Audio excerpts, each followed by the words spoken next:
want to get better.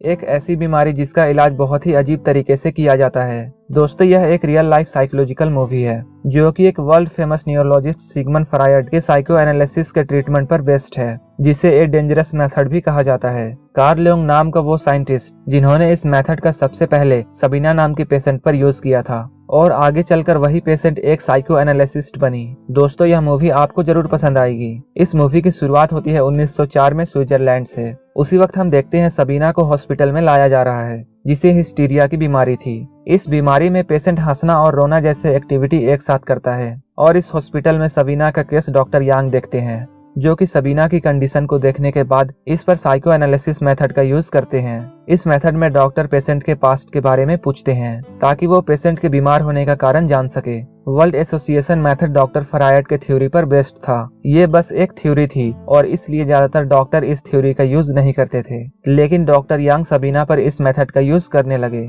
और doctor यांग सबीना के past के बारे में पूछने लगे और उसके बीमार होने के कारण के बारे में पूछने लगे। इस दौरान डॉक्टर यांग सबीना के पीछे बैठते थे ताकि वो अपनी पास्ट बताने में डिस्ट्रैक्ट ना हो और वो फ्रेंडली होकर अच्छे से पास्ट के बारे में बता सके। इस दौरान डॉक्टर यांग को पता चलता है सबीना की इस हालत का जिम्मेदार और कोई नहीं बल्कि उसका अपना बाप है, क्योंकि बचपन में एक बार सबीना से गलती से एक प्लेट टूट गई थी, जिसके वजह से उसके पिता ने उसके कपड़े उतारकर उसके पीछे मारा था और तब से उसके पिता सभी गलतियों पर उसके पीछे मारकर उसे सजा देते थे। इस तरह के बुरे बर्ताव से सबीना पर काफी बुरा असर पड़ता था, लेकिन कहीं न कहीं उसके अनकॉन्शियस माइंड को ये सब अच्छा लगने लगा और सजा के प्रति वो एक्साइटेड होने लगी। जब सबीना बड़ी हुई तब वो सजा से और ज्यादा एक्साइटेड होने लगी, लेकिन कुछ समय बाद इस सजा का उसके दिमाग में गलत असर होने लगा और जिसके बाद उसे ये बीमारी हो गई। ये ही नहीं बल्कि सबीना के पिता एक बड़े बिजनेसमैन थे। वो सबीना के अलावा अपनी वाइफ और दूसरों बच्चों को भी इसी तरह टॉर्चर करते थे। डॉक्टर यांग के ट्रीटमेंट से जब सबीना ठीक होने लगी तब डॉक्टर यांग सबीना की मदद लेने लगे, क्योंकि सबीना एक पढ़ी लिखी लड़की थी। बाद में सबीना इस मेथड से बाकी पेशेंट को ठीक करने में डॉक्टर यांग की मदद करने लगी। इन सब के अलावा डॉक्टर यांग की मैरिड लाइफ काफी अच्छी थी। उनकी वाइफ एमा, जो कि एक बहुत बड़े बिजनेसमैन की बेटी थी, जो कि काफी अमीर थी। सबीना के ठीक होने के बाद सबीना एक साइकाइट्रिस्ट बनना चाहती थी। डॉक्टर यांग के कहने पर सबीना को हॉस्पिटल से रिलीज कर दिया गया। इसके बाद वह मेडिकल की पढ़ाई करने चली जाती है। इस मेथड के कामयाब होने से डॉक्टर यांग काफी खुश थे।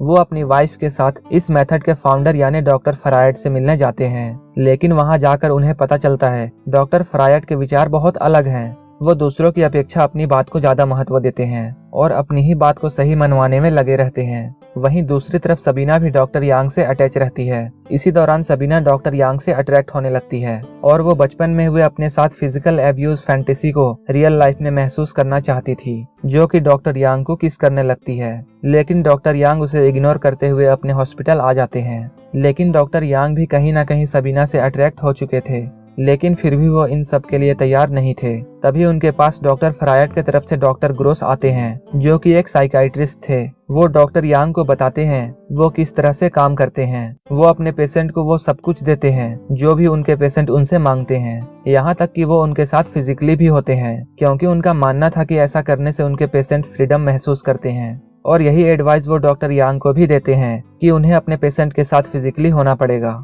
उन्हें फ्रीडम महसूस करवाना पड़ेगा।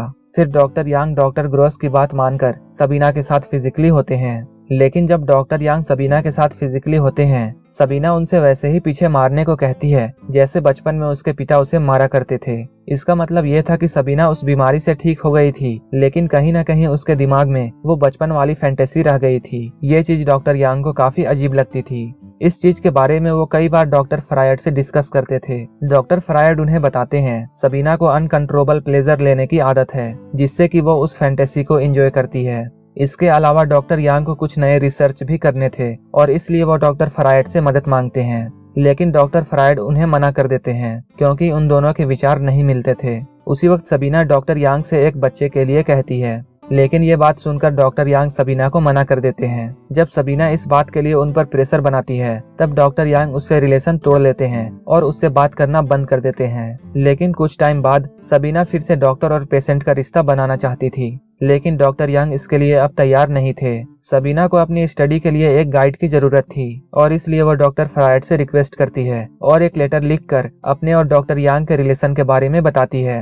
लेटर मिलने के बाद डॉक्टर फ्रायड डॉक्टर यांग से उसके और सबीना के अफेयर के बारे में पूछते हैं, लेकिन डॉक्टर यांग यहाँ पर झूठ बोलते हैं और साफ मना कर देते हैं। वो कहते हैं वो सिर्फ अच्छे फ्रेंड थे और इससे ज्यादा कुछ भी नहीं थे।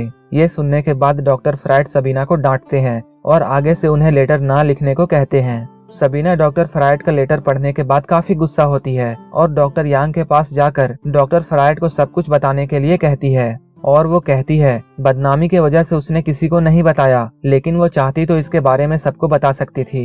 ये सुनकर डॉक्टर यांग फ्रायड को एक लेटर लिखकर सब कुछ सच बता देते हैं। सच्चाई जानने के बाद डॉक्टर फ्रायड सबीना से मिलने के लिए राजी हो जाते हैं। इसी के साथ डॉक्टर यांग की वाइफ एमा को भी उनके रिलेशन के बारे में पता चल जाता है। इसके बाद डॉक्टर यांग और डॉक्टर फ्रायड अपनी नई टीम के साथ अपने साइको एनालिसिस प्रोजेक्ट की कामयाबियों को दुनिया के सामने लाने के लिए अमेरिका जाते हैं। लेकिन वहाँ भी डॉक्टर फ्रायड और डॉक्टर यांग की बातों में एकता दिखाई नहीं देती है और उनके विचार एक दूसरे से अलग होते हैं। एक दूसरे के विचार अलग होने के कारण ये दोनों एक दूसरे से अब नहीं मिलने लगते हैं। डॉक्टर फ्रायड लेटर लिखना और डॉक्टर यांग को जवाब देना भी बंद कर देते हैं। फ्रायड के ऐसे करने से डॉक्टर यांग को काफी सदमा लगता है और इसी कारण वो डिप्रेशन में भी चले जाते हैं और जिसके बाद डॉक्टर यांग फिर से सबीना के साथ अफेयर शुरू कर देते हैं। लेकिन डॉक्टर यांग अपनी वाइफ को भी छोड़ना नहीं चाहते थे और इसलिए सबीना ही वहाँ से वियना चली जाती है, जहाँ जाकर वो एक रशियन डॉक्टर से शादी कर लेती है। और कुछ टाइम बाद जब वो प्रेग्नेंट होती है तब वो डॉक्टर यांग और एमा से मिलने वापस आती है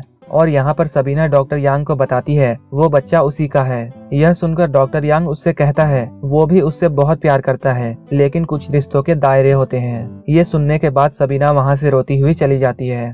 मूवी के क्लाइमेक्स में बताया जाता है सबीना के जाने के बाद डॉक्टर यांग फिर से ठीक हो जाते हैं और वो एक बड़े साइकोलॉजिस्ट बन चुके हैं। अब वो काफी फेमस भी हो चुके हैं। 1961 में उनकी डेथ हो गई और डॉक्टर फ्रायड को उनकी कंट्रोवर्सी थ्योरी के लिए वियना से नाजियों के द्वारा निकाल दिया गया। 1939 में लंदन में कैंसर से उनकी मौत हो गई।